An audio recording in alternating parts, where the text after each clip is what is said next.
नमस्कार, मी पंजाब डक. आज आहे 8 ऑगस्ट 2025. मी म्हणलं होतं ना 8 तारखेपर्यंत शेतकऱ्यांना कामं आटपून घ्या. आता तुम्ही बघा, सगळ्या विदर्भ, पूर्व विदर्भ, पश्चिम विदर्भ 6, 5, 11 जिल्ह्यामध्ये. आणि तुम्हाला सांगतो मी कुठं आहे, तर मी आहे लोणारचं सरोवर. ते पाहू शकता, हे लोणारचं सरोवर आहे आणि या ठिकाणाहून महाराष्ट्रातल्या शेतकऱ्याला अंदाज देणार आहे. आता लोणारमध्ये आता 9च्या नंतर खूप जोरात पाऊस पडणार आहे, म्हणून हा बुलढाणा जिल्ह्यातल्या शेतकऱ्यांनी, लोणार तालुक्यातल्या शेतकऱ्यांनी अंदाज लक्षात घ्यायचा. योगायोगाने ह्या लोणार या ठिकाणी म्हणून सांगतो. त्याच्यानंतर राज्यात सांगायचं झालं तर आज 8 तारखेला आज बऱ्याच ठिकाणी, काही ठिकाणी आता 9ला पाऊस सुरू होईल, काही ठिकाणी 10ला होईल, कुठं 11ला होईल, कुठं 12ला होईल, कुठं दुपारून होईल, म्हणून हा अंदाज लक्षात घ्यायचा. पण राज्यात सांगायचं झालं तर तुम्हाला मी म्हटलं होतं ना 11 ऑगस्ट पर्यंत दररोज वेगवेगळ्या भागात पाऊस पडणार आहे, सगळ्यांना जीवदान ठरणारा असा पाऊस पडणार आहे, म्हणून हा अंदाज लक्षात येतात. मग सांगायचं झालं तर हा पाऊस पूर्व विदर्भ, पश्चिम विदर्भ, दक्षिण महाराष्ट्र, उत्तर महाराष्ट्र, कोकणपट्टी, खानदेश, मराठवाडा सगळीकडे हा पाऊस पडणार आहे, म्हणून हा अंदाज लक्षात घ्यायचा. त्याच्यानंतर राज्यातल्या सर्व शेतकऱ्याला सांगू इच्छितो की काय झालं की मी काल श्रीरामपूरकडे गेलो होतो, शिर्डीकडे गेलो होतो. तिकडल्या शेतकऱ्यांचे फोन आले, तिकडे पाऊस नाही.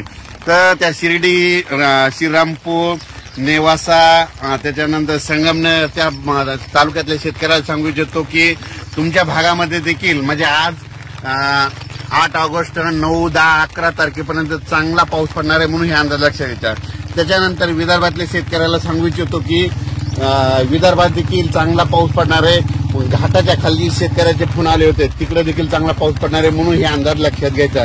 त्याच्यानंतर धुळे जिल्हा, नंदुरबार जिल्हा, नंदुरबार, जळगाव जिल्हा, पुन्हा त्याच्यानंतर कळवण, नाशिक, लासूर त्या शेतकऱ्याचे फोन आले की आमच्या इकडे पाऊस नाही. चाळीसगावचे शेतकऱ्याचे फोन आले, पारवळ्याचे आले. तुमच्या तिकडे आज बघा, आज दुपारनंतर तुमच्या धुळे जिल्ह्यात, जळगाव जिल्ह्यात, नंदुरबार जिल्ह्यात तिकडे देखील पाऊस पडणार आहे, म्हणून हा अंदाज लक्षात घ्यायचा. त्यानंतर पश्चिम महाराष्ट्रात देखील आज चांगला जोराचा पाऊस सुरू होणार आहे, म्हणून पश्चिम महाराष्ट्रातल्या शेतकऱ्यांनी हा अंदाज लक्षात घ्यायचा.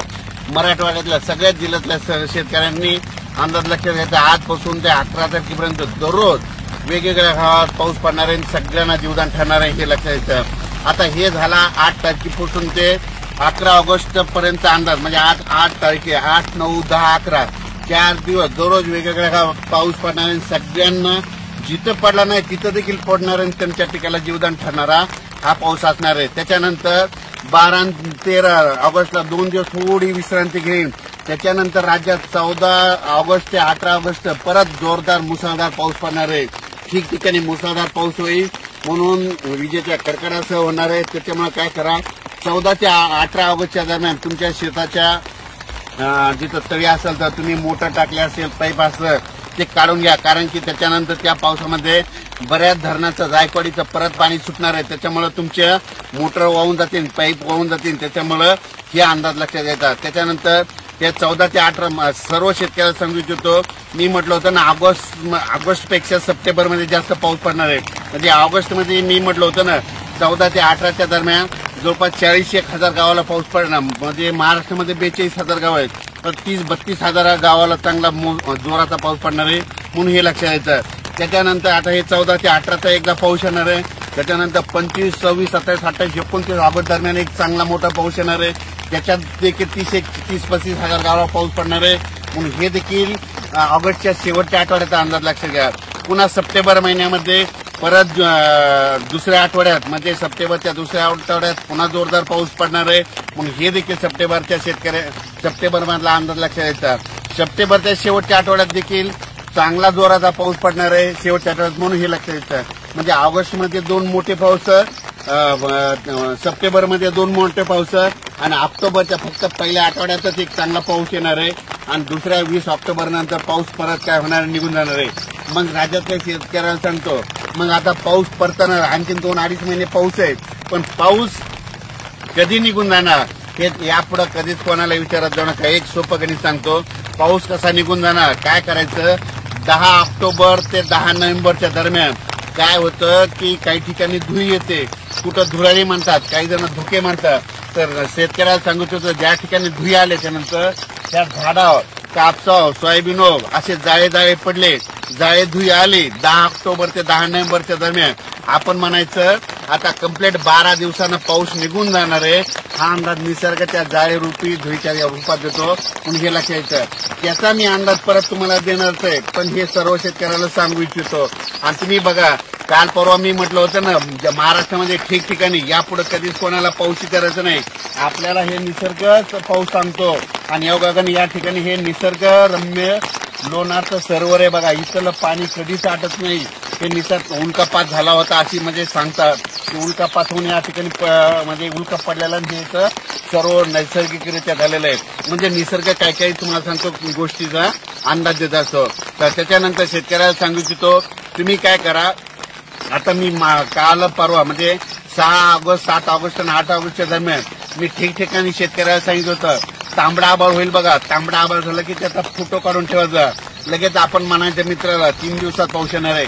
आणि तुम्ही पाहू शकता की सगळीकडे झालंय आणि पाऊस सुरू आहे. म्हणजे हे अंदाज तुम्हाला कोण देतं? हे निसर्ग देतं.